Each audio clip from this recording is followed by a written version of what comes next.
c'est l'émission Good Morning CHU. Aujourd'hui, nous accueillons Thibaut Wagner, membre du Compagnon du Devoir. Bonjour Thibaut, pour commencer, qu'est-ce que les Compagnons du Devoir ?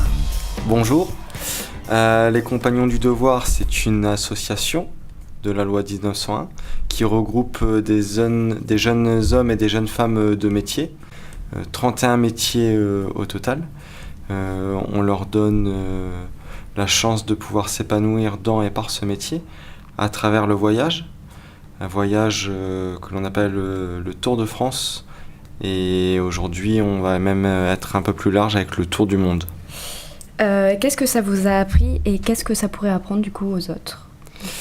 Dans un premier temps, ça m'a appris un métier.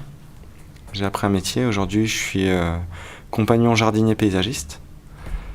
Donc, je suis avant tout jardinier paysagiste. Ça m'a appris la découverte de moi-même, la découverte des autres. C'est une vie spécifique chez les Compagnons du Devoir, c'est une vie en communauté. Donc, c'est-à-dire qu'on vit la plupart du temps tous ensemble, tous les jeunes. On voyage ensemble et on apprend des uns des autres. On a toujours besoin de son voisin.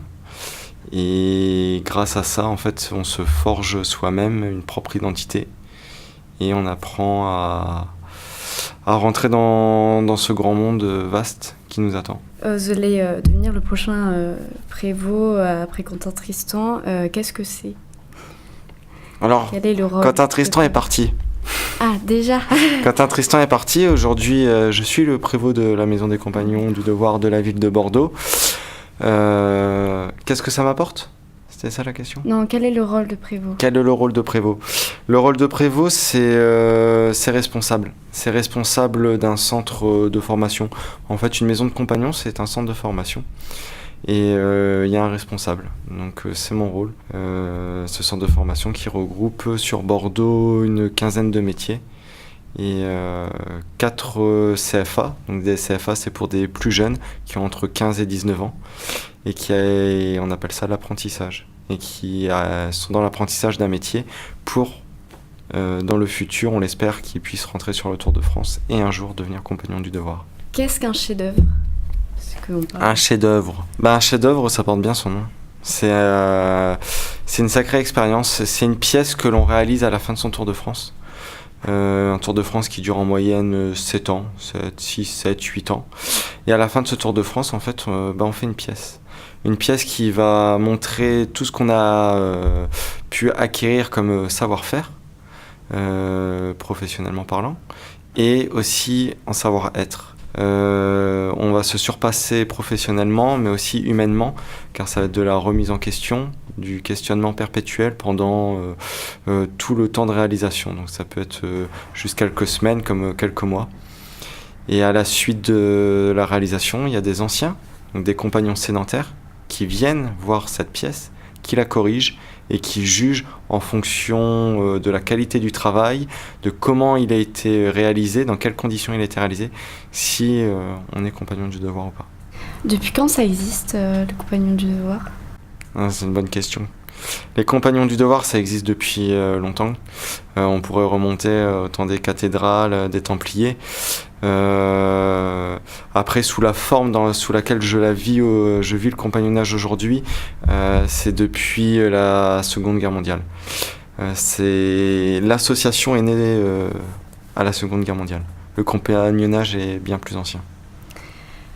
Quel âge faut avoir pour entrer dans les compagnons du devoir ? Quels sont les critères et les démarches à suivre ? Pour rentrer chez Compagnons du Devoir, déjà, faut avoir envie.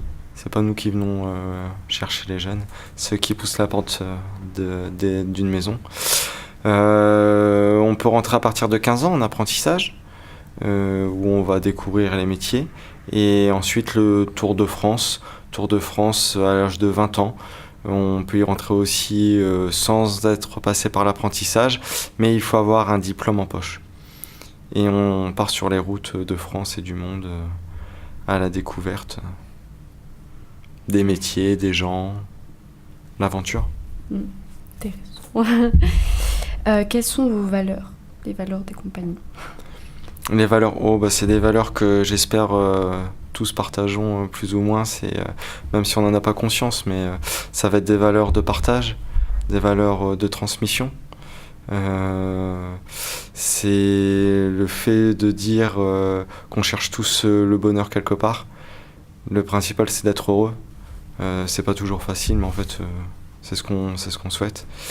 L'épanouissement dans le métier et à l'extérieur aussi, par le métier. Si on est heureux si on est heureux dans notre métier, si on se lève le matin, on est content d'aller au travail, et ben ça va se ressentir le soir auprès des amis, de la famille. Donc c'est le but. Plus qu'un métier, un état d'esprit, comment vous définirez l'homme bon en tant que compagnon du devoir?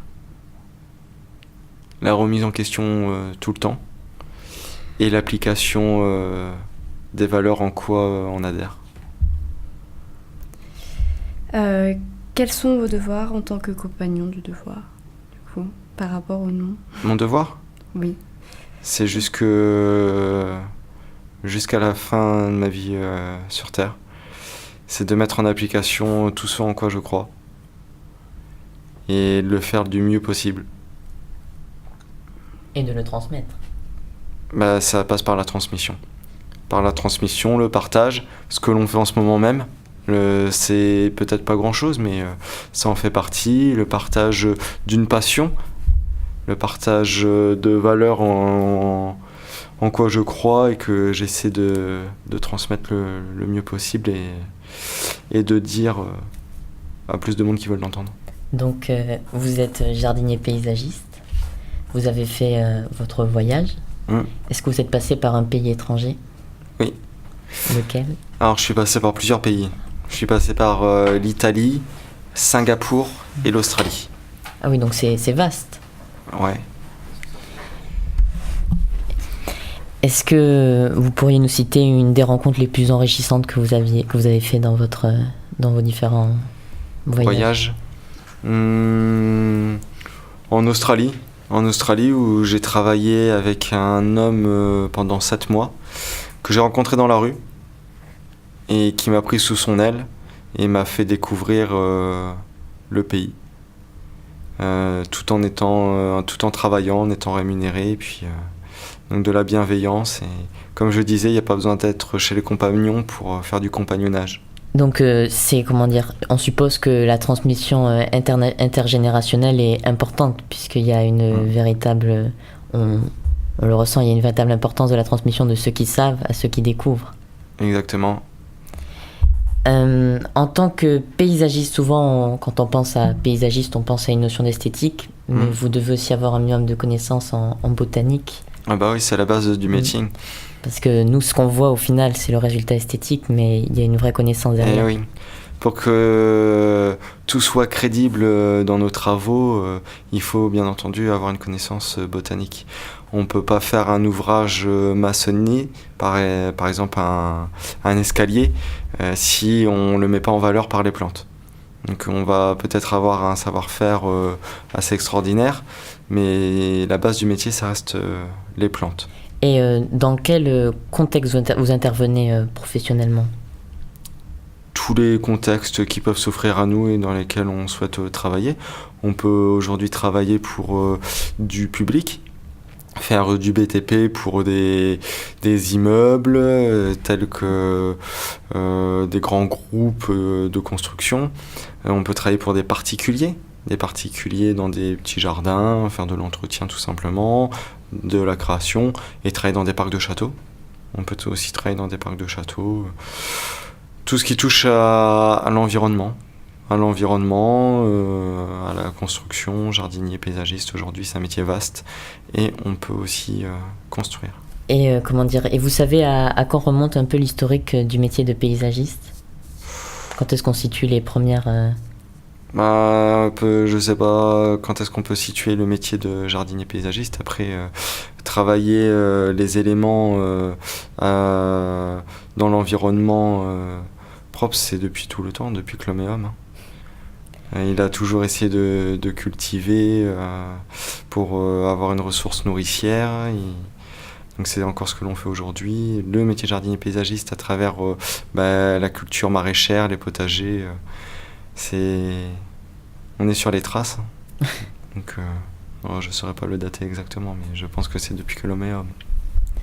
Alors, on se demande si le clivage jardin à la française et jardin à l'anglaise existe, et si jamais ça fait partie des choses qu'on peut apprendre dans le métier de paysagiste, ou si c'est une idée un peu... Non, ça, bien entendu, ça existe. Il y a jardin à la française, jardin à l'anglaise. Ça débute par la différence de végétaux, encore une fois. Donc, d'où l'importance des connaissances botaniques. Par la taille. Il y a une taille qui va se faire à l'œil, une taille qui va se faire au cordeau. Donc, beaucoup plus stricte. Et puis ensuite, c'est plus, on va dire, sur la surface aussi, la superficie. Alors, les jardins à l'anglaise, ils ont beaucoup de petits jardinets. C'est des petits jardins qu'il y a à l'entrée, aux abords des rues. Donc une superficie beaucoup moins importante que ce qu'on peut avoir en France. Donc en fait, il y a tout ensuite à y réfléchir, encore une fois, pour les végétaux, beaucoup plus de minéral que ce qu'on peut avoir en France, etc.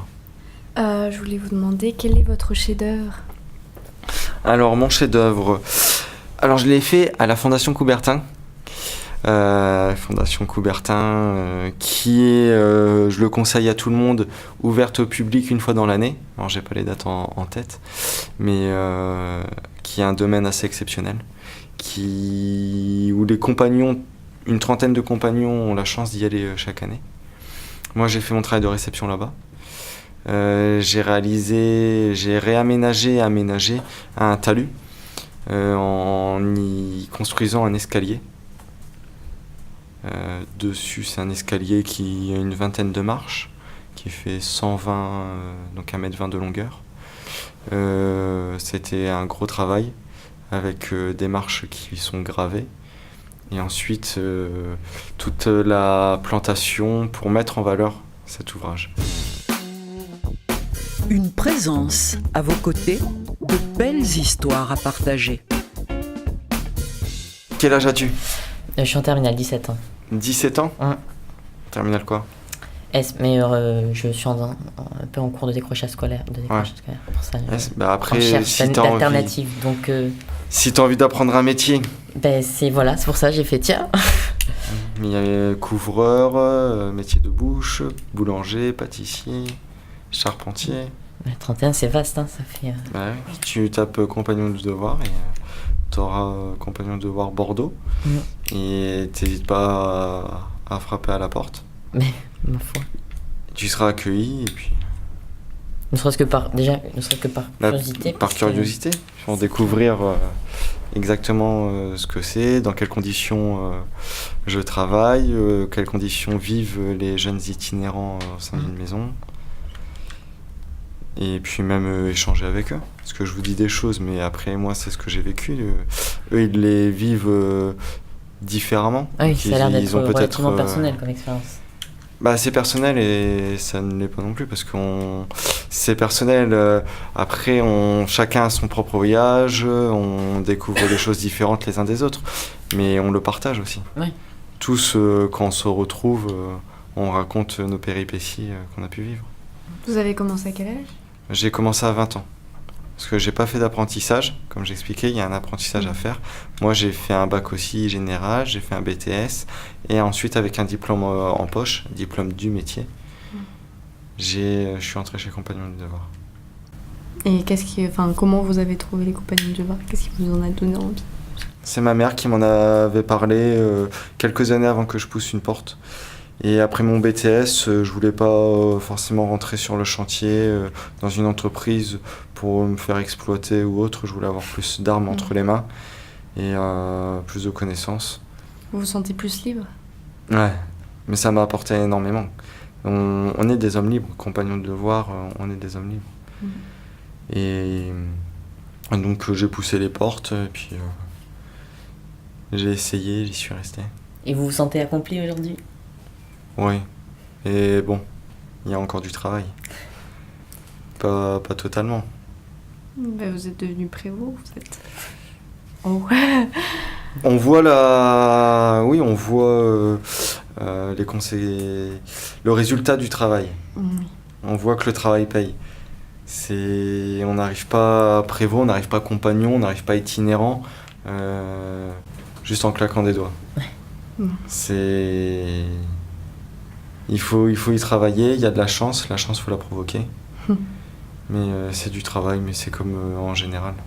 Après, il y a du travail, mais il y a aussi du plaisir. C'est ça le plus important. C'est qu'on ne se sent pas esclave de ce que l'on fait et de ce que l'on donne. On le fait parce qu'on en a envie avec le cœur. Et moi, tous les matins, je me réveille, je suis plus heureux. Or, je ne suis pas encore totalement libre dans mes sentiments, mais je pense qu'avec le temps, je me sentirai vraiment un homme libre. C'est certain. Je l'espère, du moins. On vous le souhaite. Ouais, je le souhaite à tout le monde. Je le souhaite à vous aussi. Je souhaite que vous réussissiez dans ce que vous êtes en train d'entreprendre, même si des fois, même souvent, les chemins sont sinueux. C'est pas toujours facile, mais il faut essayer de passer outre. Et puis, dans sa besace, des fois, on a des pierres, c'est lourd, mais il faut savoir en retirer un petit peu. Ça fait l'expérience de la vie. Et puis, ça nous forge pour l'affronter encore plus facilement. Donc c'est pas toujours simple, hein. C'est facile à dire, mais il faut en avoir conscience et prendre du recul sur tout ce que l'on vit aussi. Il faut pas s'enfermer dans une poche et dire j'ai ça. Non, faut être battant. Faut en vouloir. Et voilà, je le répéterai jamais assez, mais renseignez-vous sur la Fondation Coubertin, qui est pour moi un lieu assez exceptionnel et que trop peu connaissent. Merci de ce conseil. Sur ce, merci aussi d'avoir répondu à nos questions, Thibaut Wagner, membre des Compagnons du Devoir. Vous avez suivi Good Morning CHU et nous vous retrouvons demain même heure en vous souhaitant une bonne fin de journée. Au revoir.